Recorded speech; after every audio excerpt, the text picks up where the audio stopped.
Hey everybody, welcome to Musicians Musing.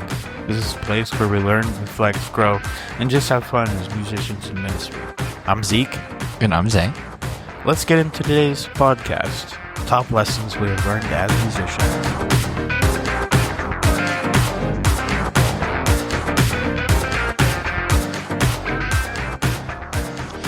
All right, everybody. Thank you for joining us again. It is Sunday afternoon when we're recording this. It'll be Sunday morning when you guys are listening to this. So thank you for joining us. We're going to start out a little differently today. Normally we end with statistics if we do them. Today's going to be a little shorter in our podcast episode. Not sure how short, but we're going to just start out with some statistics. Oh my goodness. I can't speak today. Statistics. So let's start where our audience is coming from. And so we have had most of our downloads in the United States. Have you looked at this recently? No, I haven't. I can't see it. Okay. So approximately 93% is in the US. Wow, that's awesome. And, but we have that 7% that is outside of the US. And so 4.7 is in Germany. We have the same percentage both in the United Kingdom and in New Zealand. 1.18% is what it says. Shout out to everybody. Yeah, thank you guys. We appreciate it. In and out of the country. Let me see. And so it actually gives me a breakdown for the US too. So almost everybody is in Indiana. Wow. The Hoosiers. Yeah. Thank you guys. We have almost 71%. The next top one is Michigan. Appreciate you guys up there. Yep. In the hand state. I don't know. Glove state. Glove state. Is it glove state? I don't remember what. Hand state. I don't remember what Michigan is called. Our special guest is going to have to lecture me on that when he comes up. Mm-hmm. Down. Which we have a day, so are we going to release that today? No. I think we should. No. Or at least give him where he's from. Oh, yeah, whatever. He's shaking his head no at me. So after Michigan, which is 11.4%, we have California and Virginia. They're tied at 5.1%. Wow. We have audiences way out there. And then New York, Ohio, and Georgia, too. New York is almost 4%. Ohio is 2.5%, and Georgia 1.3%. Wow. So shout out to everybody. We greatly appreciate everyone who joins us and listens. And we did have one comment. Yes. We wanted to give a shout out to him. Shout out to brother Nate Hall. Yeah. When I saw it, I recognized the name. Shout out to brother Nate Hall from Carmel, Indiana. He's a couple hours away from us. He said, loved to see the growth from episode to episode. So helpful for all musicians. Excited to listen to future episodes and to watch this thing grow. God is so good. So thank you. We appreciate that support. It means a lot to us. I've looked on a couple of other platforms. I haven't seen any other comments, like new comments. Could be user error or... It's probably user error. That's just, it's me. It's probably user error. And then for our last episode, which was it Overplaying? Burnout. That was the one that came out today. Yeah, that's our last episode. I was meaning the one before that. That's going to be Overplaying. We've had approximately 15 downloads on that right now. So it's pretty good. It's awesome. Again, Apple Podcast is in the lead, followed by Spotify, then Podbean, and then other various platforms, including Audible. Audible's still a couple people joined in from Audible. So thank you again to everybody. We greatly appreciate it. Again, if you like what you're hearing, share this podcast, comment. We want to hear you guys, your comments, any lesson, like topics you want us to cover. Okay. All right, let's jump into today's episode. Yeah. Top lessons we have learned as church musicians. And so I'm going to give a couple of mine. I only have like 3 lessons, like top lessons that I have learned. Like one for general and then one for guitarist, I think. Sweet. Mine are kind of like just stuff that I've learned overall, not necessarily geared to one of the particular instruments, whether that's keys or drums, Right. just kind of like general stuff. So the top lesson number 1, and this is actually going to be covered in a future episode, is going to be intentional in your playing. Just because you can play it doesn't mean you should. Do what serves the song. Yeah. And I know that I struggle with it. Zeke's grinning at me right now. Play in pocket. Mm-hmm. As a drummer and bass player, it really is all musicians. You need to play in pocket. Yeah. You can play outside of the pocket, but don't do it all the time. Yeah, and for me, at least on drums, it's a little bit harder. I would say I overplay on piano, but I usually stay in the pocket. Just I add in a little too much runs. Mm-hmm. That's what Zeke has told me. One of the lessons that kind of goes along with that is staying in your musical area. Yeah, and at least on keys, I have struggled with that. So, like, musical area, I mean, I'm just going to use 3 as an example. You got your bass area, you got your mid-range piano area, but you also have your upper vocals/guitar area. Yeah. Which, if you don't stay in your specific area, so like if piano is playing a lot of high runs, or maybe they're playing low, really low in their bass hand, and then you have a full band, you're going to be taking over that other person's job. Yeah. Like if the guitar player starts playing really low, he's going to start taking up the mid area of like normal piano, but he can't play high all the time. Yeah, that's true. You got to find that balance with staying in your area, but also overlapping kind of. That's a really big one that I've learned. Yeah. And I have some tips, and going back to a previous episode, if you struggle with overplaying or want to know a little bit more about it or our thought processes behind it, there's another episode out there about overplaying a couple weeks back. But struggle overplaying, just be intentional.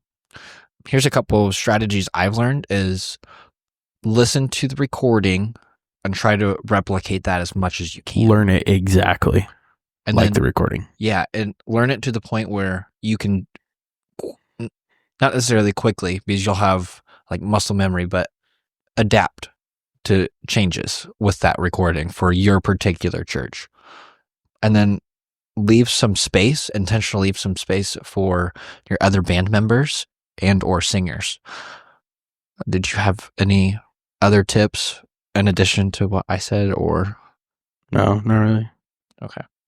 Here's a second top lesson I've personally learned, especially within the last 2 years, I would say, is helping to prepare the next generation of musicians. Not a singer, so I can't really help with singing, but definitely with musicians. So if we don't help train the next generation, who's going to? Mm-hmm. Well, if I don't do it, I don't know who would. Would be self-taught. On drums, at least, I don't know who would. So, younger musicians, no matter what the age group, we have a couple of young boys. When I say young, one of them is 2 or 3. And the other one's pretty young too, a little bit older than that, 5 or 6.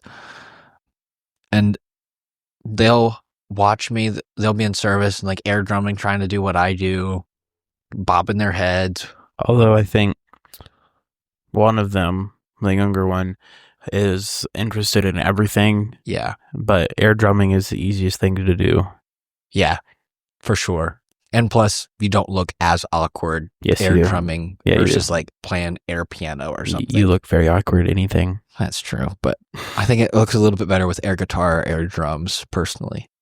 Bass players just look weird if they're doing an air bass. Piano players look like they're crazy if they're doing air piano. Anyway, encouraging younger musicians like that, even if they can't, the one young boy who's about 2 or 3, he can't reach the bass drum pedal at all. He can't reach either of the pedals just because he hasn't grown yet. So what we encourage them to start playing as much as possible. Here at our church, we normally have a practice kit. located in like a music office, like music room, just off the sanctuary. Like, and so they're practicing techniques and stuff that's going to help them. Do you do anything normally with people who are interested with guitar or anything? Nobody's really interested in guitar. Yeah. So I haven't really had anybody that I can really teach. Yeah, that's true. Do you have an idea of what you would do? Absolutely. What would you do? I have no idea. I thought you meant that you had an idea. No Oh, clue. gotcha. Okay. I think I'm a very spontaneous type of person. Yeah. So like what I would teach is like no normal stuff, but after that I'm going to try to help them get into like the improv side of guitar, because personally all my stuff is improv. Everything is improv. And now I can pick out lines like crazy because I'm so used to going everywhere in that scale that I can find the first note and find the second note pretty quick. Okay. And while he was talking, this is my ADHD mind going back. I'm sorry. So on Apple Podcasts, I found a way to kind of see the couple of the top cities in Indiana that we have a lot of listeners in. And one of them is Toledo. Not even just Huntington. Ohio? I think so. Toledo, Ohio. Yeah. Shout out to you. They have more than we do in Huntington. Sorry, that was very random. Okay. Top 2 lesson that I have learned is practice. Yeah. You need to practice. I think we covered that in another episode, but you need to practice. Yeah. And practice until you can't get it wrong. Don't just practice until you get it right. Yeah, and like right now we're with our temporary sanctuary. I'm having a little bit more trouble practicing the way that I would normally play, just because I have to play quieter, and some of the stuff I just have to change how I'd play completely. Like if it's a tom groove with the temporary sanctuary, I can't really do a tom groove, at least not well. And so I have to play like just like straight pocket with the hi-hat, bass drum, and snare, basically. And everybody else loves it. Yeah, well, I want my toms back. Yeah, it's hard. All right. Top 3 lesson. Did you have a third one? Learning to adapt quickly, or how we refer to it here, just wing it. Learning how to wing it. Yeah. So in church music, oftentimes you'll get thrown into the deep end, so to speak. The easiest way to learn is being thrown into a service. It's true. 10 minutes before service. It's 5 to 10 minutes before. Just learn that you have to play something real quick. You better learn how to do it. It's either going to go well or flop, or you'll just learn a lesson. If it flops, you'll learn. That's true. That's true. But learning to read the room, and this kind of goes back to playing intentionally a little bit, but as the song modulates or the singer starts to repeat a part, being able to adapt to that is like sometimes then you're stuck on like one chord oftentimes, and like how can you help that? Or you're stuck on like one beat on drums or something. I don't think you can really be stuck on one chord though. I was just meaning like they just hang on that one chord, whether that's a 1 or a 5 or a 4 oftentimes. But as a musician, if you're hanging on that chord, you're like, okay, this is enough. I need to go into a different chord. Yeah. I feel like everybody does that. That's true. Just being able to, and then the other band members have to adapt to whatever you do, or everything just sounds off. So communication is key there, for sure. My top 3rd lesson is learn to play by ear. I know it's not a quick process, but it helps. Let me tell you, because as I am learning, I can't play by ear completely, but I can play pretty good by ear. I'll hear something like in a song or during service that somebody does, or I'll copy a vocal line, and it's just super helpful. Yeah, and side note, we don't have perfect pitch. Zeke's relative pitch is a lot better than mine. A lot of times he'll be like, we're in the key of this, and I'm like, okay, we're going to go to this chord and this chord and this chord. And so working together helps a lot there. And communication is key in a band, any type of band. Communication, always. Oh, and something you said earlier, forgot to go back to. being adaptable, quickly adaptable. Since most church music is comprised of like 20 different genres, Practice. you could be in black gospel in one song, and then the next song you're CCM. Yeah. Learning how to switch that, be adaptable, that's very helpful. Yeah. Or just be apostolic. You're in CCM, and then suddenly they're like, let's praise break. Yeah. Praise break, the CCM song. Yeah. So a couple of strategies real quick for learning how to adapt, other than just reading the room, is practice, know your progressions or your beat inside and out to be able to just jump into a part straight away. One thing that I remember we would do is we would quote jam. Yeah. And in that jam, we found that the keyboard that I would be messing around on has random beats. Like you hit a note, and it just goes on to the next beat. We would jam outside of services. We didn't do this not during service. No, but I would like Zay's playing drums, and I'd like do a beat on the piano, and he'd be like, okay, and then he'd do it real quick, and then I'd just switch beats in the middle. Yeah, try to listen for like a measure. That way I could kind of see what he was doing on that particular track and try to mimic or add to it. I think that's a good way. If you have somebody who's very ADHD, they can help you out a lot. Yeah. You just have them play a song, and then you start playing along, and then they switch it. Yeah, that's true. A couple more. Getting comfortable with unpredictability of live worship. Mm-hmm. Maybe we'll go into like some funny stories we have later, but like just a overview, like pastor sometimes will be like, I don't really like this song. I don't think we're going to do it. And Middle of service. Middle of service, he'll just start singing it. And so then we have to pull up chords or try to play along. Or he'll go to a different song. Yeah. And as a musician, sometimes you're just completely unprepared for that. Like, oh boy, here we go. And so pastor, if you're listening, we love you, but you do crack us up sometimes. Here's a third tip for adapting quickly or learning how to adapt is watching your band leader or your worship leader, sometimes both. You want to add to that? Not that specifically, but something else. Okay. You said learning to read the room earlier. Yeah. I remember that. And when we were at, I think it was Music Fest at IBC. With Cowden. Yeah, Brother Isaac Cowden, he talked about kind of watching your room and how you have to learn how to split your brain to do two different things. You got to be watching the room and playing. Yeah. And he's fantastic. I love him. Easier said than done. What? A lot easier said than done, though. Splitting your brain like that, that's hard. But that's helpful. Yeah, that's true. And that could come into play when you're like, then you got to like split your brain between four things. Yeah. You're playing, watching your band or worship leader or both, and watching the room. And maybe running a track or something. Yeah. So that's the 3 top lessons I have. Did you have more? I pushed him in whenever I wanted. Okay. I thought you did. Yeah. I'm sure some of them were like some of the ones I had for probably some of the ones you had. So I apologize if I took those. What is like one top funny story that you have? Preparing for the wrong song. What do you mean? I've done that. I looked at the set and I'm like, okay. Then it's the wrong set. Oh, I've done that a couple times. Yeah. Yeah. Or like you prepare for a set, it was the correct set, and then it was changed. Mm-hmm. And you didn't see the change at all. Or you didn't look at it since the change. Yeah. I've done that too. Other funny moments was like Zay was saying, when songs were switched in the middle of service or right before service or whatever. Yeah, and then like if they're switched in the middle, I'm scrambling because I'm running tracks usually in the drum pit. He's running the loops, yeah.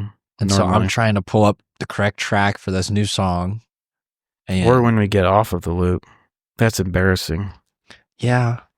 Like, and most of the time, like, if we do it in the main sanctuary when I'm running tracks, I'll shut it off and I'll try to tap it out and add it back in. But if it's a fast song, I usually can't multitask like that. If you have to turn the loop off, don't turn it back on. But it helps. It helps me as the drummer. It helps you. On. Yeah, that's cool though. So yeah, that's a top 3 lessons for me.